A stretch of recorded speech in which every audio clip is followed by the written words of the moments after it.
Hermanos, qué bueno es adorar al Señor, ¿no es cierto? Y qué bueno adorarle en esta iglesia. Esta semana estuve en un congreso de entrenadores pastorales en Panamá. Allí pudimos compartir con hermanos del mundo entero, que también se dedican a entrenar pastores, líderes de seminarios, líderes de convenciones. Fue hermoso poder compartir y reconocer que la iglesia del Señor es más grande de lo que imaginamos y que somos una gran familia. Fue bueno adorar al Señor allí, pero les confieso que nada como adorar al Señor aquí en casa. Qué bueno, el Señor está usando a nuestro grupo de alabanza para guiarnos a la adoración. Están haciendo un trabajo precioso. ¿Y qué decir del coro? Me alegra mucho, ¿no?, de que haya tocado hoy y poder disfrutar de esa bendición. Disfruto mucho escuchar al coro cantar. Seguimos con nuestra serie Grandes Proyectos, ahí en el libro de Nehemías. En el mensaje anterior vimos cómo los enemigos externos estaban atacando y cómo Nehemías y el pueblo respondieron de una manera correcta. Lo que vamos a ver en el capítulo de hoy, el capítulo 5 de Nehemías, son los enemigos internos. Es cuando el enemigo y los problemas y los obstáculos y los escollos se levantan de dentro, no de afuera. Y siempre eso es más peligroso. Y siempre es una amenaza más grande para la obra del Señor. Vamos a leer ahí en nuestras Biblias, primeramente los versículos del 1 al 5. Nehemías 5, del 1 al 5. Hemos titulado este mensaje, Líderes para Grandes Proyectos. Y eso fue Nehemías, Líderes para Grandes Proyectos. Dice la Biblia, entonces hubo gran clamor del pueblo y de sus mujeres contra sus hermanos judíos. Había quien decía, nosotros, nuestros hijos y nuestras hijas, somos muchos. Por tanto, hemos pedido prestado grano para comer y vivir. Y había quienes decían, hemos empeñado nuestras tierras, nuestras viñas y nuestras casas para comprar grano a causa del hambre.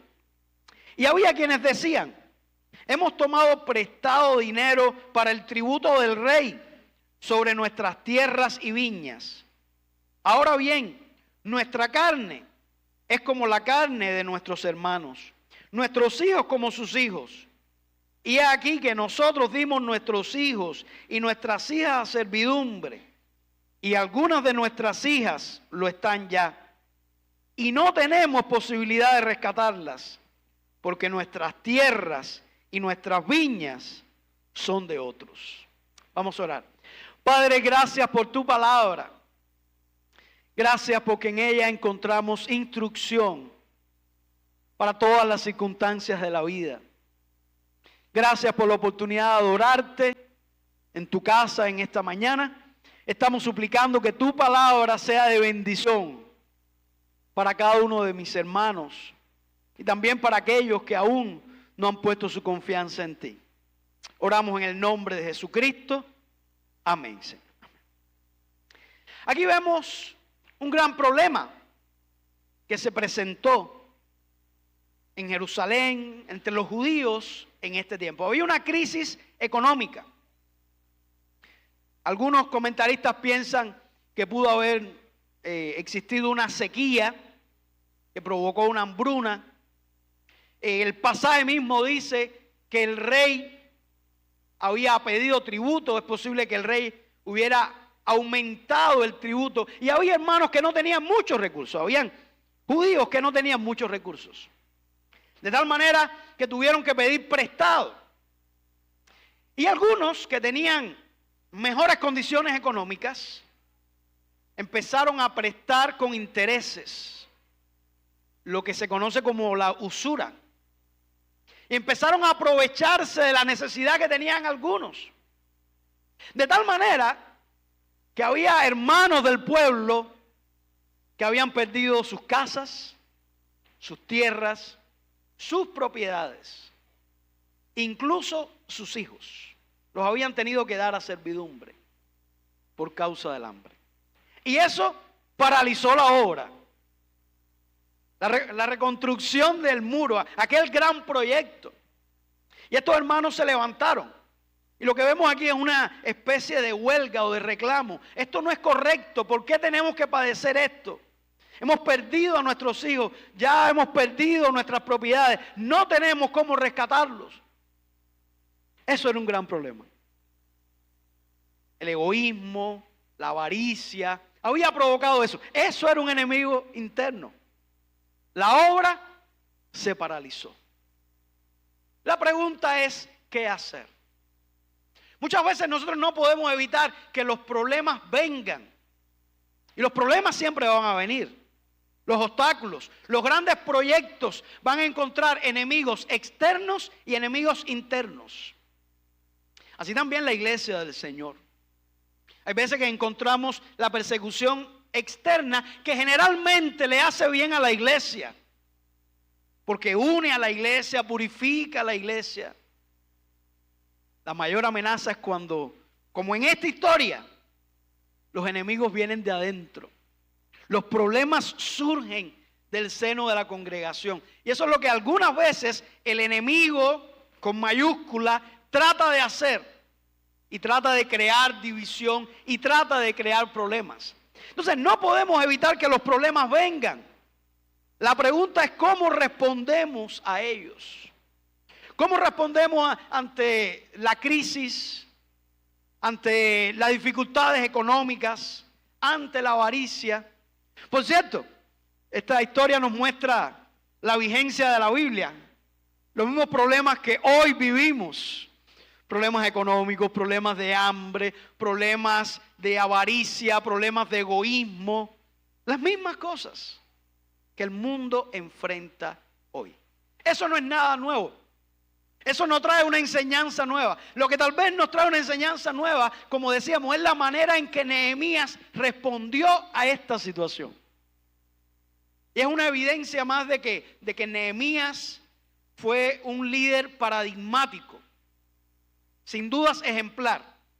Lo hemos visto hasta este momento. Y hoy vamos a ver 6 características de los buenos líderes. Y esta es la verdad fundamental que queremos compartir. Un buen liderazgo, lo vamos a ver allí, un buen liderazgo es imprescindible para lograr grandes proyectos. ¿Cuáles son las características de los buenos líderes?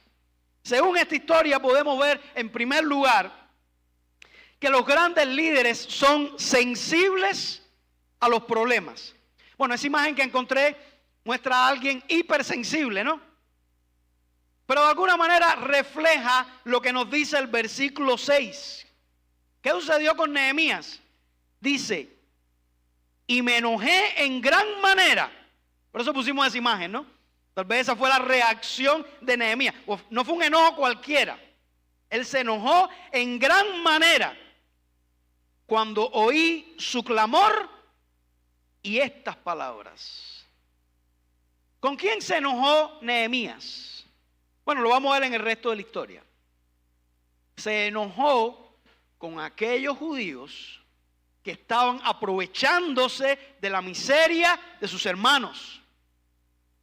Se enojó porque se dio cuenta de que había una situación que estaba amenazando el gran proyecto al cual Dios lo había llamado. Y él se dio cuenta de que aquello era una situación difícil. Y tal vez cuando nosotros escuchamos el enojo, nos parece que el enojo es algo negativo. Pero no siempre es así. Hay un enojo que es negativo, pero hay un enojo que es santo. Cuando nosotros nos enojamos ante las injusticias que otros cometen. Cuando nos enojamos ante el abuso. Cuando nos enojamos ante el sufrimiento de las personas. Y personas que se aprovechan del sufrimiento para beneficiarse. Y para enriquecerse aún más.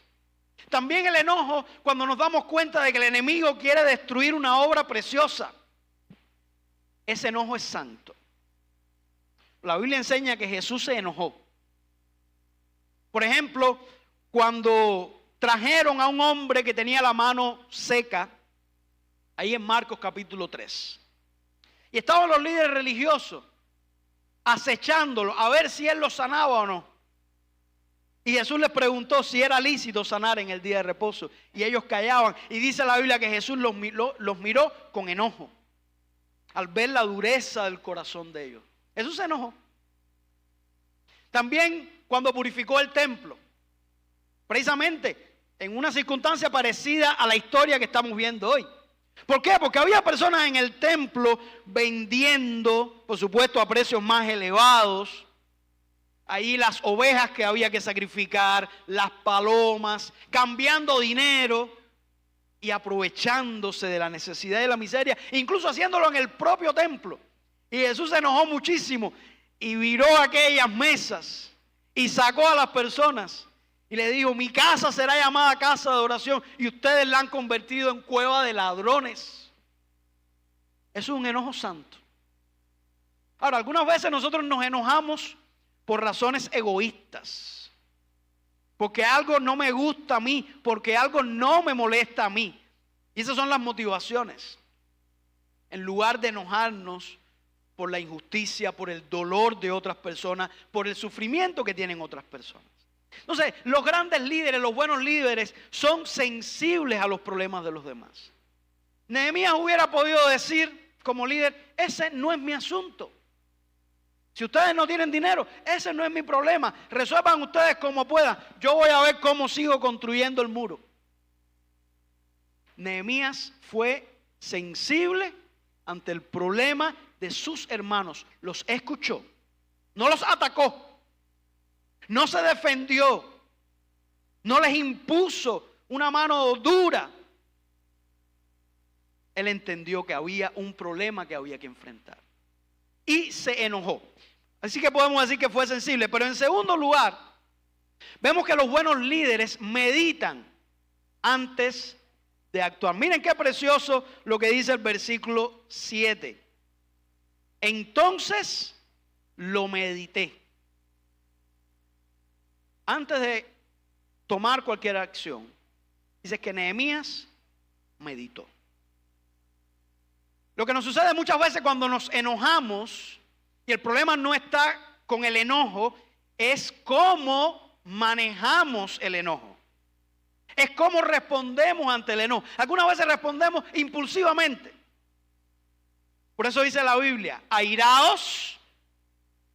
Ahí no podemos ver que enojarse no es pecaminoso, porque la Biblia dice: airaos, pero no pequéis. El problema es ¿qué hacemos nosotros con la ira?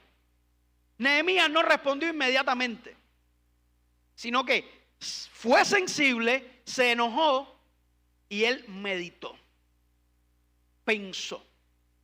Allí cumplió lo que dice Santiago 1, 19 y 20. Todo hombre sea pronto para oír, tardo para hablar, tardo para airarse, porque la ira del hombre no obra la justicia de Dios. Entonces, Nehemías no se dejó llevar por el impulso. Estos días escuché a un pastor, estaba contando un testimonio, y él decía: a mí cuando el corazón se me calienta, la lengua se me alarga. Y eso nos pasa a nosotros algunas veces, ¿no? Estamos enojados y empezamos a decir, y las consecuencias de actuar simplemente motivados por nuestras emociones pueden ser nefastas. Así que Nehemías nos da una gran lección. Antes de actuar, aun cuando estemos enojados, tenemos que meditar. Pero no se queda allí. En el versículo 7 y 9 vemos que los grandes líderes enfrentan el problema. Miren lo que sigue diciendo: después de meditarlo, reprendí a los nobles y a los oficiales. Después de pensarlo bien, imagínense, iba a hablar con aquellas personas. No lo hizo motivado por el impulso. Los reprendió. Y hay momentos en que hay que reprender, porque las personas están actuando mal. Pero cuidado cuando reprendemos con ira. Nehemías dice que los reprendió a los nobles y a los oficiales. Fíjense que eran las personas importantes. Y les dije, exigís interés cada uno a vuestros hermanos. Y convoqué contra ellos una gran asamblea. Fíjense que Nehemías identificó dónde estaba la raíz del problema. No eran los pobres, eran los poderosos, eran los ricos, eran los nobles, eran los oficiales. Así que los convocó a ellos. Ellos eran los que necesitaban escuchar la reprensión. Porque algunas veces cuando hay un problema, atacamos a las personas equivocadas. Y sobre todo cuando nos sentimos mal, ¿no? Algunas veces sucede cuando los hermanos no están viniendo a la iglesia y los líderes se enojan y se molestan y se ponen ahí a pelear con los hermanos. No, porque aquí los hermanos no vienen a la iglesia. ¿Y dónde está la santidad? No, pero le estás peleando a los que están aquí. Ellos no llevan esa reprensión, son los otros. Entonces, Nehemías está claro a quién él tenía que reprender. A eso fue a los que reunió. ¿Y qué les dijo? Nosotros, según nuestras posibilidades, versículo 8, rescatamos a nuestros hermanos judíos que habían sido vendidos a las naciones. Y vosotros vendéis aún a vuestros hermanos y serán vendidos a nosotros. Y callaron, pues no tuvieron que responder. Vamos a ver más adelante que Nehemías concluye diciendo: lo que ustedes están haciendo está mal. Pero Nehemías no simplemente le dice esto está mal y punto, les da las razones, hasta el punto que ellos la entienden. Al parecer los judíos habían podido rescatar hermanos de otras naciones para que regresaran. Eran esclavos y ellos los compraron. Pero ahora lo que estaban haciendo era lo mismo que habían hecho las naciones, esclavizándolos. Y Nehemías les dice, eso está mal.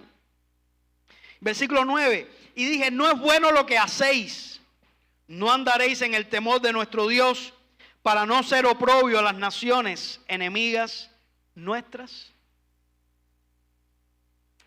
Nehemías enfrentó el problema de frente. Presentó las razones por lo que estaban mal. Los hizo reconocer un problema muy serio. Era a sus hermanos a los que ellos estaban tratando. Fíjense que se repite enfáticamente en el versículo 8. Vuestros hermanos, nuestros hermanos.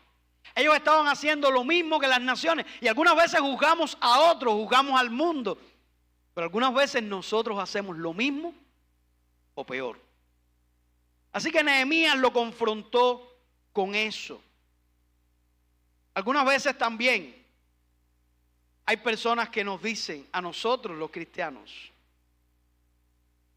y eso que son cristianos. ¿Cuántas veces hemos escuchado esa frase? Esa es un arma maestra que nos destruye. Cuando alguien te dice, no, y eso que tú eres cristiano. El mundo lo sabe, ¿no? Y entonces ya cuando no, y es verdad que nos chocan, no nos gusta, pero hay algo que se esconde detrás de esa frase. Y es positivo. Y es que ellos entienden que es una realidad que como cristianos nosotros tenemos que vivir de una manera diferente. Fíjense que algunas veces los que dicen eso no creen en Cristo, no vienen a la iglesia, no creen en la Biblia, pero algo ellos saben, que los cristianos tienen que vivir de una manera diferente. Y es lo que está diciendo Nehemías, ustedes están trayendo oprobio al pueblo, ustedes necesitan tener temor de Dios. ¿Qué es real? ¿Qué habrán dicho Sanbalat, Tobías y Gesén cuando se enteraron? Si es que llegaron a enterarse, ¿no?, de lo que estaba. Mire, eso que dice que son tan hermanos, eso que dice que son el pueblo de Dios, que son santos, y mira cómo esclavizan a sus propios hermanos. Estaban trayendo vergüenza. Así que Nehemías fue de frente al problema. No tuvo temor de confrontar y reprender a los que habían causado el problema, que recuerden, eran los poderosos. Pero él presentó los argumentos. Aquello que iba en caída, él puso un límite. Y fue algo positivo. Finalmente, Nehemías hace un llamado, no solamente a que cambiaran de actitud, sino a que enmendaran su error. Miren lo que dice el versículo 19.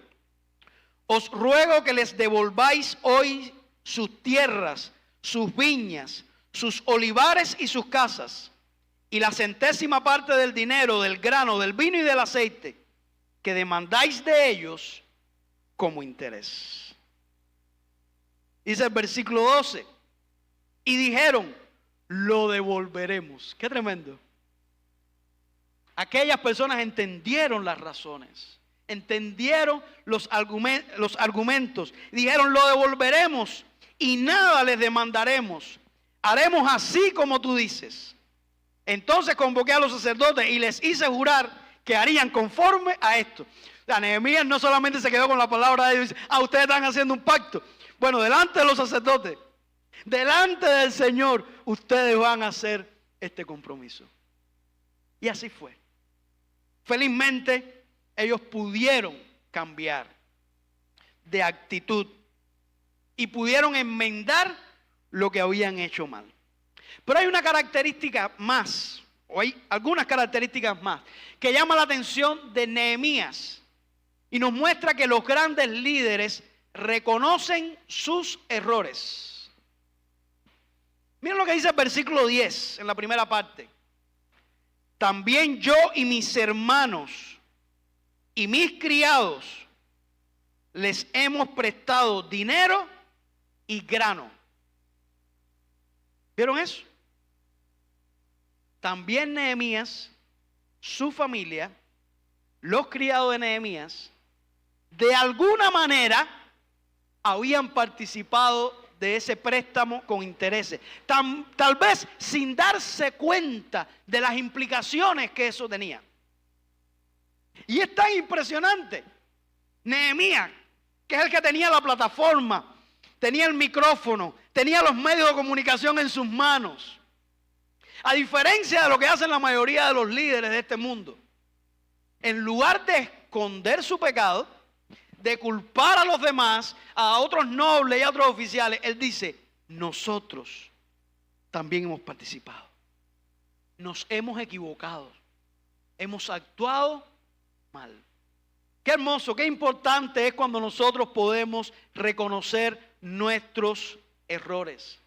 Pero no terminó allí. Hay una característica más. Los buenos líderes inspiran con el ejemplo. Miren lo que dice, ahí sigue diciendo el versículo 10. Quitémosles ahora este gravamen. Vamos a quitarle. Fíjense que Nehemías no dice, quítenle ustedes el gravamen. El que yo puse yo lo voy a mantener. Quítenle ustedes los intereses. Devuelvan ustedes las propiedades. Él dice, quitémosles este gravamen, este interés. Y ante el ejemplo de Nehemías, ya vimos que los usureros estuvieron dispuestos a devolver lo que habían tomado y a no caer más en esto. Ese es el poder del ejemplo. Cuando pienso en esto, viene a mi mente un jefe que estuve en el servicio militar. El mayor Luis Gustavo Moreira, un hombre honorable, un militar de honor, que respeté muchísimo. Él era graduado de economía, un hombre mayor de edad, muy serio. Todos los soldados lo respetaban. Siempre saludaba primero con el saludo militar y después le estrechaba la mano a los soldados. Todos los soldados hablaban bien de él. Pero comenzando ahí en el servicio militar, me pusieron como auxiliar de personal, trabajaba ahí en la oficina con él directamente. Casi comenzando, estábamos haciendo un trabajo, yo estaba trabajando con él, arreglando una caseta que había allí de esa oficina, y había un grupo de soldados que él estaba dirigiendo, chapeando, y empezó a llover, un aguacero torrencial. Y todos los soldados salieron corriendo y se metieron, se escondieron en un silo. se resguardaron de la lluvia. Y el mayor Moreira, debajo del agua, les dijo: soldados, mientras yo esté aquí trabajando, todo el mundo tiene que estar trabajando, debajo de la lluvia. Y salieron aquel grupo de soldados. Por cierto, algunos un poquito peligrosos, pero salieron ahí con sus machetes y se pusieron a chapear tranquilitos ahí. Cuando pasó un rato, en medio les dijo: vamos ahora debajo del techo. Y todo el mundo se fue. Déjenme decirles que yo no tenía ningún deseo de estar en el servicio militar, y esa era una gran frustración. Yo no quería ir, yo quería estudiar en la universidad, y yo veía que era una pérdida de tiempo. Pero esa experiencia marcó mi vida. Yo me quedé tan impresionado del poder del ejemplo, de lo que se puede lograr. Y yo me imaginaba qué hubiera sucedido si aquel mayor le hubiera dicho a los soldados: saquen a chapear, y él hubiera estado debajo de un techo. Bueno, posiblemente la tropa lo hubiera perseguido con los machetes, ¿no? Pero ¿por qué nadie se atrevió a protestar? Porque él le dijo: mientras yo esté aquí. Y él estaba allí. Eso es muy diferente a pedir sacrificio o a pedir resistencia desde una posición de comodidad. Eso es muy diferente. Eso molesta.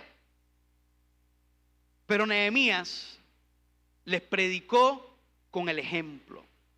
Los inspiró y todos respondieron de una manera adecuada. A partir de esta historia, Nehemías cuenta algo que tal vez otra gente no sabía, pero qué bueno que aparece aquí en la palabra del Señor. A partir del versículo 14, por cierto, voy a leer el 13 que dice: la puerta del valle la restauró Anún con los moradores de Zanoa. Ellos la reedificaron y le... me fui. Es otro lugar. El 5:13. Además sacudí mi vestido y dije: así sacuda a Dios de su casa y de su trabajo a todo hombre que no cumpliere esto. Y así sea sacudido y vacío. Y respondió toda la congregación: amén. Y alabaron a Jehová. Y el pueblo hizo conforme a esto. El pueblo lo hizo. Aquellas personas que tenían más posibilidades lo hicieron.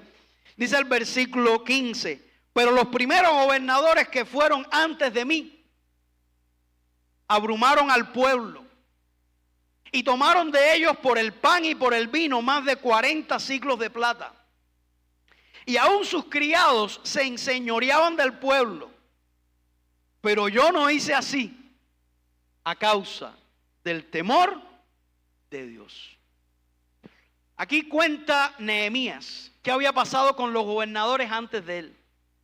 Exigían dinero, pedían dinero, muchísimo dinero. No solamente para ellos, sino aquí dice la Biblia, para sus criados. Tal vez si fuéramos a decirlo en versión popular o en versión a la cubana, diría para sus canchanchanes. ¿Conocen esa palabra? Se utiliza aquí, los canchanchanes. Los tracatanes. Los que estaban ahí detrás de los gobernadores, ahí aplaudiéndole, haciéndole pollito, y tú sí eres el bueno. Entonces, claro que lo hacían. ¿Por qué? Porque se beneficiaban. Entonces del pueblo le exigían y le sacaban hasta el último centavo, y ellos viviendo la buena vida. Dice Nehemías que eso es lo que hacían. Ahora podemos entender por qué el muro no se había levantado. ¿Por qué habían pasado 132 años? No era solamente porque los asirios y los babilonios no se lo habían permitido. Perdón, los medopersas y los babilonios no se lo habían permitido. Que los gobernadores no estaban enfocados en lo que tenían que hacer. Y estaban abusando del pueblo. Dice el versículo 16. También en la obra de este muro restauré mi parte. Y no compramos heredad, y todos mis criados juntos estaban allí en la obra. ¿Vieron eso? Nehemías también tenía una parte del muro. Él no solamente era el líder que hablaba, que convocaba. Él tenía una parte del muro para construir. Y él la construyó, y sus criados construyeron con él. El poder del ejemplo. Ellos también lo hicieron, también fueron parte de esa obra. Dice el versículo 17. Además, 150 judíos y oficiales y los que venían de las naciones que había alrededor de nosotros estaban a mi mesa. Y lo que se preparaba cada día para todo ese grupo grande de personas era un buey, 6 ovejas escogidas. También eran preparadas para mí aves, y cada 10 días vino en toda abundancia. Se alimentaban bien. Pero dice, y con todo esto, que todas esas personas comían a la mesa, los que venían de otras naciones, con todo esto, nunca requería el pan del gobernador, porque la servidumbre de este pueblo era grave. Ustedes recuerdan que Nehemías era un hombre rico. Tenía una posición importante en Babilonia. Era el copero del emperador. Él tenía riquezas, él tenía medios. Él llegó a Jerusalén no para enriquecerse. Él lo que hizo fue entregar de su riqueza para que aquel pueblo se levantara. Para que aquel pueblo pudiera dar el testimonio que debía dar del Dios en el que creían. Como que el pueblo tenía gran necesidad. La necesidad era grave. Nehemías se rehusó a usar los fondos que le correspondían como gobernador de Jerusalén y usó de su propio peculio. Albert Einstein dijo una frase importante. Él dijo, dar ejemplo no es la principal forma de influir en los demás, es la única. Los verdaderos líderes influyen con el ejemplo. Sexto, la sexta característica de los buenos líderes tienen temor de Dios. Lo vimos en el versículo 9. Dice en el versículo 9, y dije, no es bueno lo que hacéis, no andaréis en el temor de nuestro Dios, para no ser oprobio de las naciones enemigas nuestras. Fíjense que él apela como motivación al pueblo a que tuvieran temor de Dios. A aquellos oficiales nobles, poderosos. Dice Proverbios 8:13, el temor de Jehová es aborrecer el mal. Cuando tenemos temor de Dios, actuamos con justicia. Luego en el versículo 15,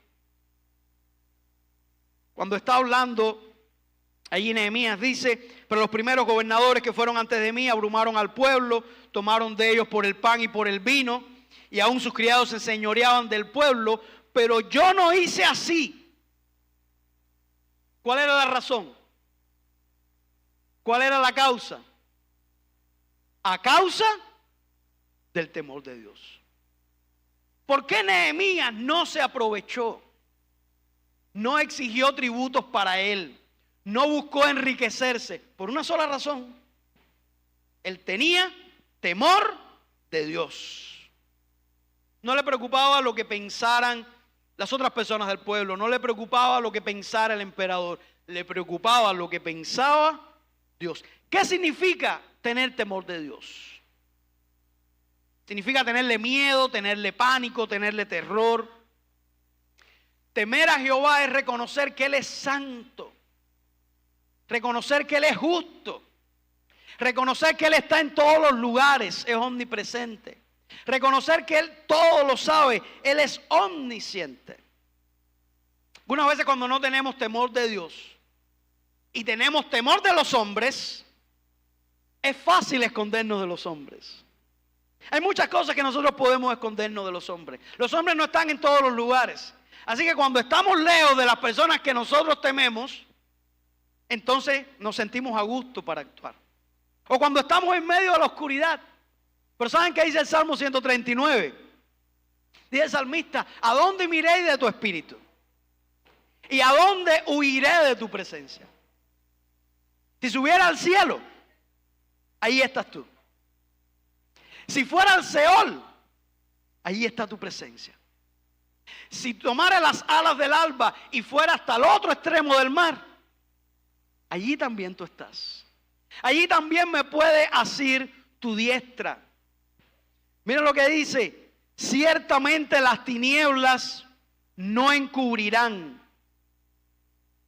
Aún la noche resplandecerá alrededor de mí. Si la persona dijera, las tinieblas me encubrirán, Es algunas cosas que nosotros pensamos, ¿no? Voy a estar en un lugar muy oscuro, déjame apagar la luz, que cuando es oscuro nadie me ve. Pero dice que aún la noche resplandece alrededor de mí delante del Señor. Aún las tinieblas no encubren de ti. Y la noche resplandece como el día. Lo mismo te son las tinieblas que la luz. Así que si usted va para un lugar oscuro y usted apaga todas las luces y dice, aquí nadie me ve. Recuerden lo que dice el Salmo 139. Tener temor de Dios es reconocer que aún las tinieblas resplandecen como luz delante de su presencia. Y que delante de Dios no nos podemos esconder. Es saber que Dios conoce aún nuestros pensamientos. Nos damos muchas libertades en nuestra mente, en nuestros pensamientos. Porque decimos, nadie sabe lo que yo estoy pensando. Así que déjame pensar mal de aquel hermano. Porque de todas formas, él no me ve. Yo me río, lo saludo y parece que todo está bien. Y yo pienso aquí, porque nadie ve lo que está sucediendo aquí adentro. Eso solamente lo dice alguien que no tenga temor de Dios. Pues si usted tiene temor de Dios, usted reconoce quién es Dios y la grandeza de Dios. Usted sabe que Dios ve sus pensamientos, que Dios conoce su corazón. Dice el Salmo 139 también que aún no está la palabra en mi boca, está todavía en la mente y el Señor ya la sabe toda. Eso es tener temor de Dios. Nehemías era un hombre temeroso de Dios. Él era consciente de que Dios no puede ser burlado. Usted puede engañar a la persona que tenga más cerca. Usted puede engañar a su esposa, a su esposo. Usted puede engañar a sus hijos. Usted puede engañar a sus padres. Usted puede engañar a los hermanos de la iglesia. Usted puede engañar al pastor. Pero usted nunca va a engañar a Dios. Nunca va a poder engañar a Dios. Vemos al final del capítulo, en el versículo 19, que Nehemías hace una oración.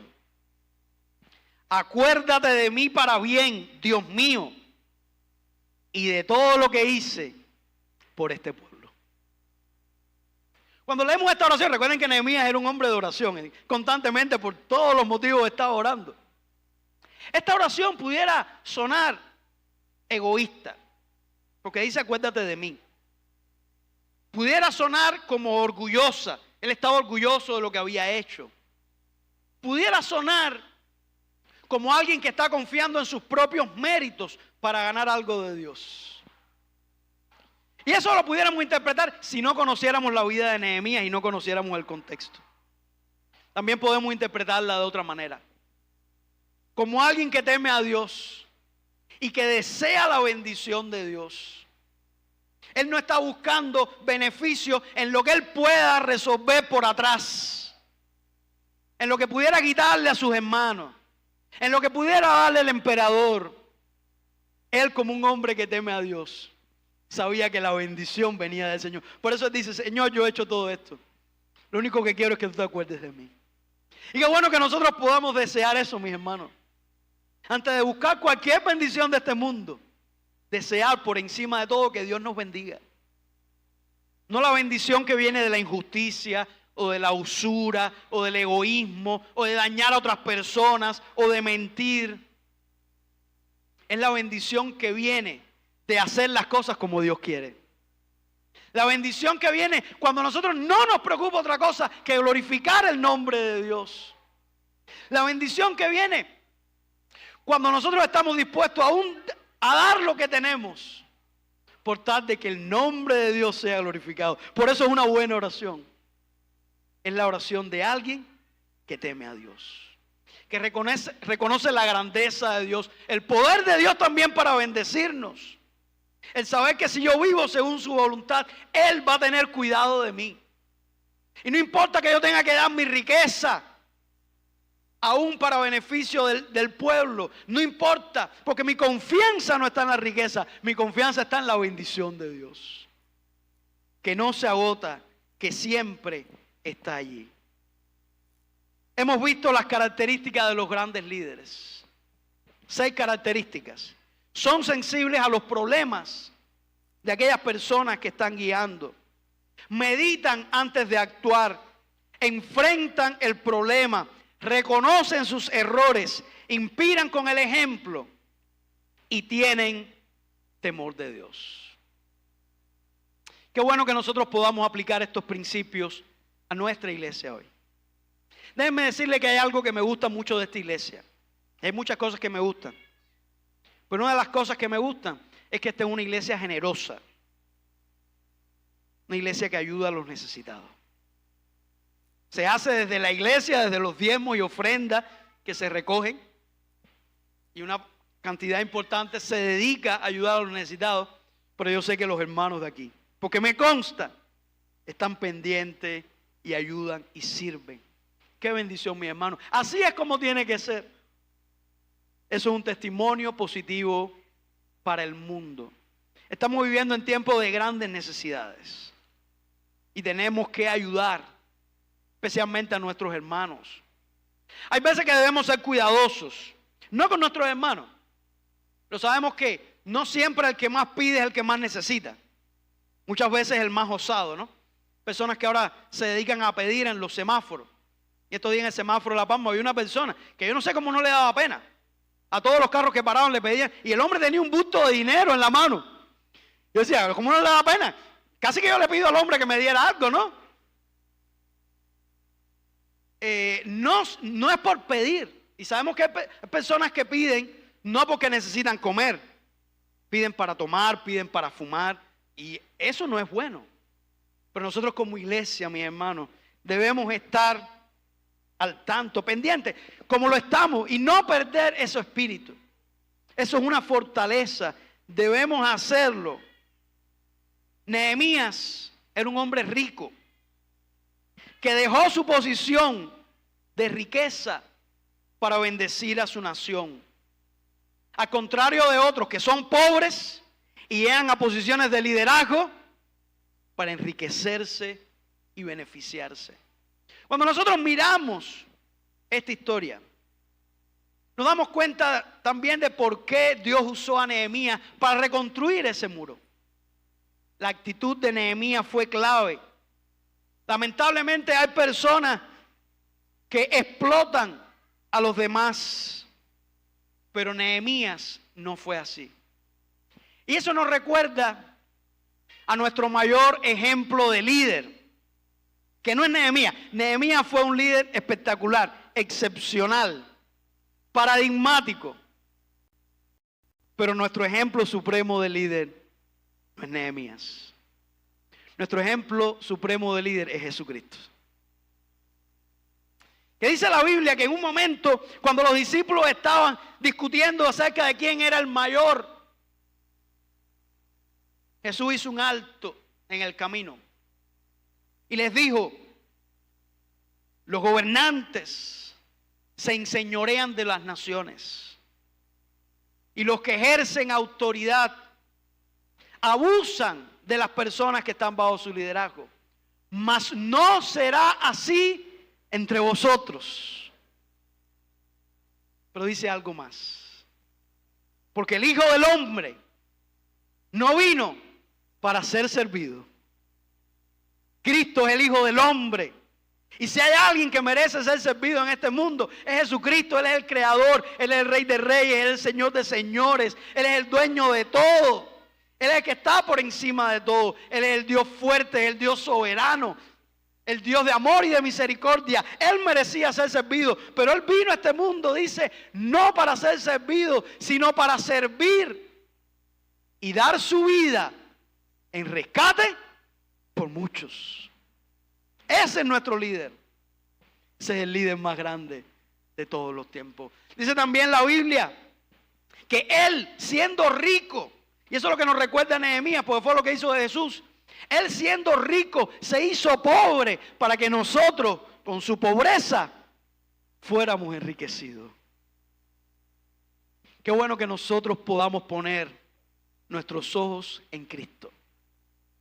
Aquel que tenía todo el poder, que era Rey de Reyes y Señor de Señores, se dejó poner una corona de espinas con el único propósito de salvarnos. No porque no podía evitarlo, pero Él no vino a matar, Él no vino a condenar, sino que vino para que el mundo fuera salvo por Él, para que tú fueras salvo por Él. ¿Es Cristo tu líder? ¿Es Cristo tu Señor? ¿Es Cristo tu Salvador?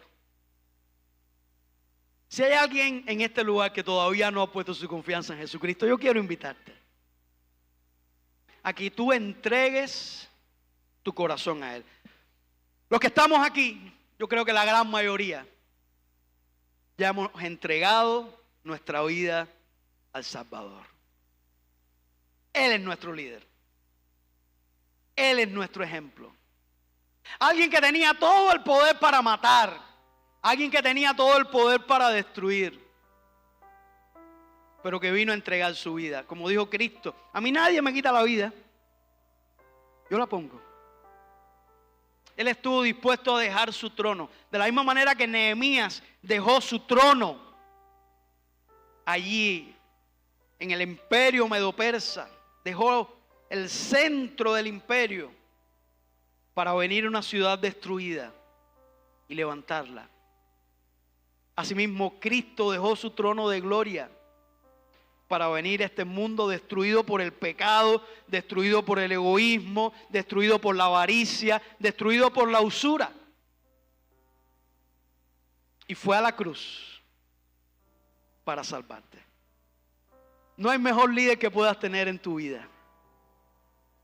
No hay mejor persona que pueda guiarte. Alguien que no quiere beneficiarse de ti. Alguien que no te pide, alguien que te da. Que lo dio todo, dio aún su sangre preciosa para salvarte. Yo te pregunto, ¿quién es tu líder? ¿Quién guía tu vida? En esos grandes proyectos que tienes, ¿quién lo está guiando? ¿Quién te está ayudando a resolver los problemas? ¿Quién te está ayudando a derrotar esos enemigos externos e internos? Si no es Jesucristo, yo te invito en este día que tú lo recibas en tu corazón. ¿Habrá alguien que quiera recibir a Cristo como su Señor y Salvador, como su líder? Dios te bendiga. Gloria a Dios. ¿Alguien más quiere entregar su vida al Salvador? Dios le bendiga a usted también. Qué bueno, Dios le bendiga a usted allá. ¿Alguien más quiere entregar su vida a Cristo? No pierdas esta oportunidad. Qué bueno. Qué bueno cuando una persona reconoce y tiene al Señor como su Salvador. No hay nada mejor que seguir a Jesucristo. No hay nada más seguro. Nadie nos puede arrebatar de sus manos. Nadie es más fuerte que Cristo. ¿Hay alguien más que quiere entregarse al Salvador? ¿Cuántos quieren confirmar que Cristo es su Señor y su Salvador? Que Cristo es su líder. Gloria a Dios. Vamos a orar. Padre, te damos gracias por tu palabra. Gracias por el ejemplo de Nehemías, porque tú lo usaste para lograr un gran proyecto, levantar los muros de aquella ciudad que estaba en oprobio. Gracias porque Él es un ejemplo, un tipo de Cristo, nuestro Salvador, que vino a este mundo a dar su vida por nosotros, a dejar su riqueza y venir a este mundo de maldad para enriquecernos, para salvarnos, para dar su vida en rescate por muchos. Padre, te damos muchas gracias por estas personas que han levantado su mano dando testimonio que quieren recibir a Cristo, que quieren tenerlo como el Señor, como el Salvador de sus vidas, como el líder de sus vidas. Padre, yo te suplico que tú les ayudes a comprender esta verdad, que los libres de las acechanzas del maligno, que esta palabra pueda profundizar, pueda arraigarse en sus corazones, que el maligno no la quite. Que tu Espíritu Santo, Señor, les llene, les selle. Y gracias, Señor, por esta iglesia que te ama. Una vez más reconocemos que tú eres nuestro líder, que tú eres nuestro Señor, nuestro Salvador. Gracias por Jesucristo. Y es en su nombre que oramos. Amén, Señor. Amén. Que Dios les bendiga, hermanos.